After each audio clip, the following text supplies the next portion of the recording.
और आइए अब एक नजर डाल लेते हैं 8 बजे की 25 बड़ी खबरों पर।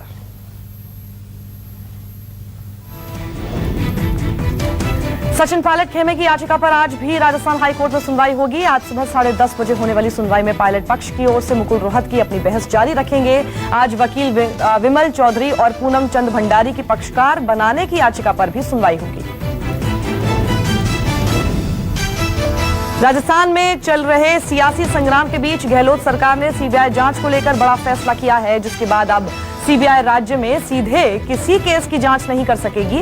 इसके लिए राज्य सरकार की सहमति जरूरी होगी। राजस्थान के गृह विभाग ने इस सिलसिले में अधिसूचना भी जारी कर दी है। राजस्थान में मुख्यमंत्री अशोक गहलोत और सचिन पायलट में चल रहे सियासी संग्राम में समर्थक भी मैदान में हैं। गहलोत के सचिन पायलट के नकारा और निकम्मा होने के आरोप पर पायलट समर्थकों ने उनके घर के बाहर डायमंड ऑफ इंडिया का पोस्टर लगाने के साथ ही इसी स्लोगन का नारा भी लगाया। राजस्थान की कैबिनेट से बर्खास्त मंत्री विश्वेंद्र सिंह ने राज्य सरकार पर लोकतंत्र का गला घोंटने का आरोप लगाया है। विश्वेंद्र सिंह ने कहा है कि 2 दिन पहले तक मैं कैबिनेट मंत्री था, लेकिन आज एसओजी और एसीबी की टीम मेरे पीछे जांच के लिए पड़ी हुई है। पायलट खेमे के विधायक विश्वेंद्र सिंह ने बेबाकी से बोलने का जिक्र करते हुए कहा कि वो किसी से डरते नहीं हैं। कोरोना की वैक्सीन को लेकर ऑक्सफोर्ड यूनिवर्सिटी ने बड़ी कामयाबी का दावा किया है। ऑक्सफोर्ड यूनिवर्सिटी ने जिस वैक्सीन को तैयार किया है वो सुरक्षित साबित हुई है और उससे इम्यून सिस्टम बेहतर होने के संकेत मिले हैं। इस वैक्सीन का इस्तेमाल 1077 लोगों पर किया गया।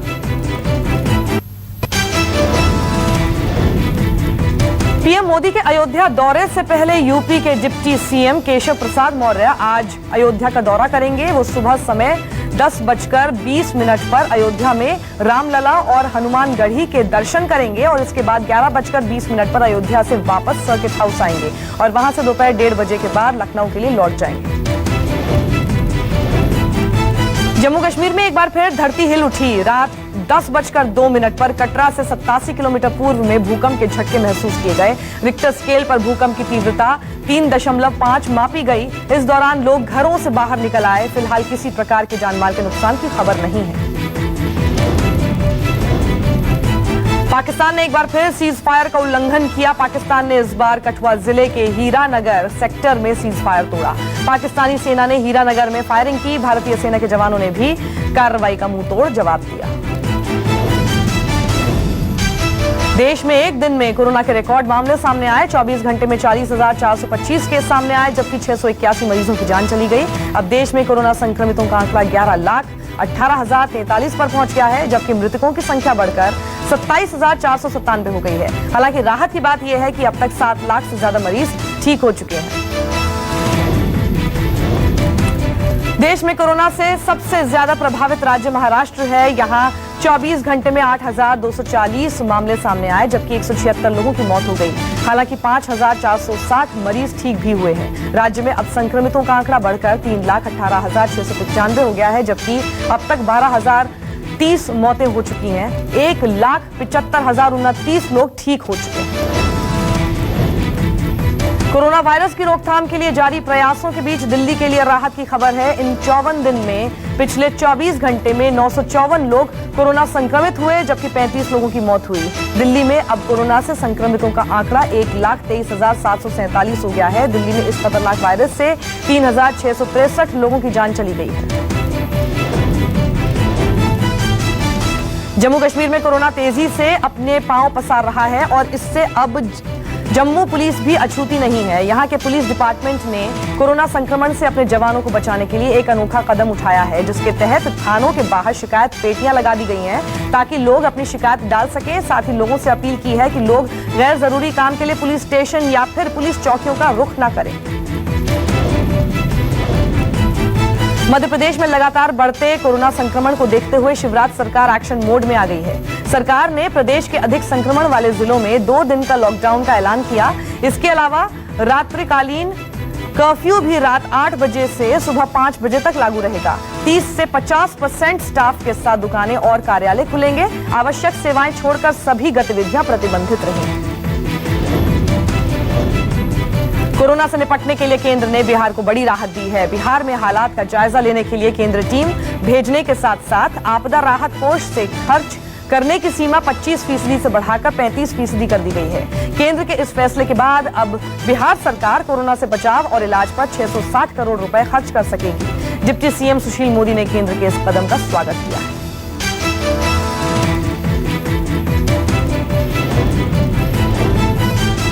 एक और जहां अयोध्या में राम मंदिर के भूमि पूजन की तैयारियां चल रही हैं, उधर श्रीलंका के नागरिक उड्डयन मंत्रालय ने एक अनोखी खोज लॉन्च की है, जिसके तहत श्रीलंका की सरकार ने एक विज्ञापन जारी कर लोगों से रावण के बारे में कोई भी दस्तावेज शेयर करने को कहा है।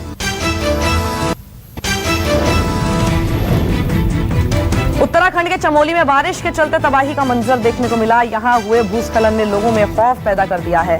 पहाड़ से पत्थर ऐसे गिर रहे हैं मानो आसमान से पत्थरों की बरसात हो रही है।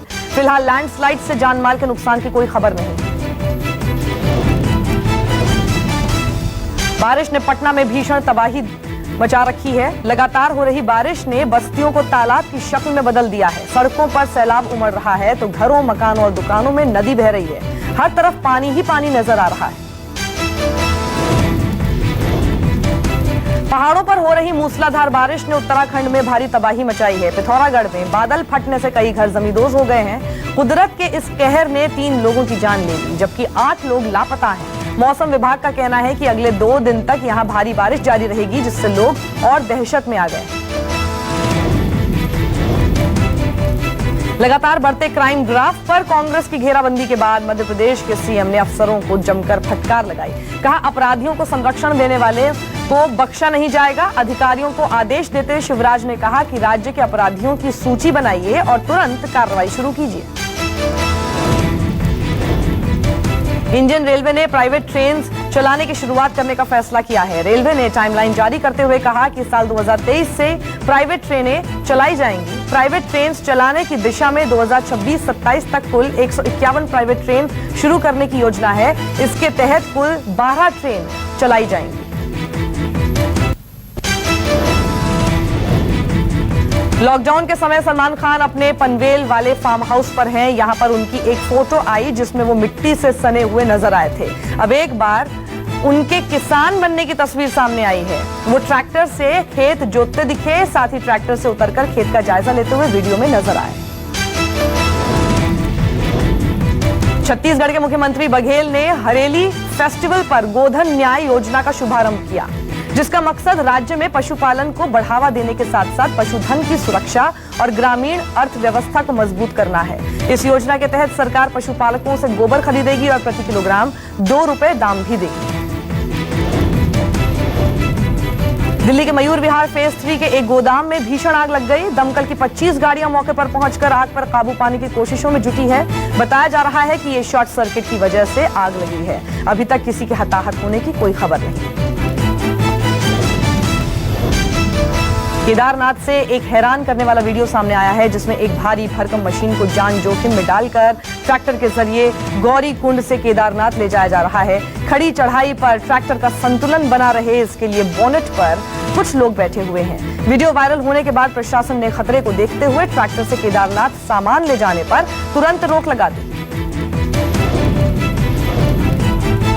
जिस असलहे की दम पर पुलिस अपराधियों से लड़ने की बात करती है, लेकिन वो समय पर काम ही ना करे, क्या होगा? यूपी के प्रतापगढ़ में निरीक्षण के दौरान दरोगाओं को एडीजी ने जब अपनी पिस्टल खोलने को कहा तो इस दौरान एक दरोगा की पिस्टल में गोली फंस गई, जिसे लेकर एडीजी ने खूब खरी खोटी सुनाई। साथ ही दरोगा को हाथ ऊपर कर दौड़ लगवाई। नमस्कार, मैं हूं मानक गुप्ता। अगर आपको हमारा ये वीडियो पसंद आया हो तो इसे लाइक और शेयर जरूर करें, और हाँ, हमें सब्सक्राइब और फॉलो करना ना भूलें, ताकि आप देश और दुनिया की कोई खबर मिस ना करें। तो जुड़े रहिए हमारे साथ और देखते रहिए न्यूज़ 24।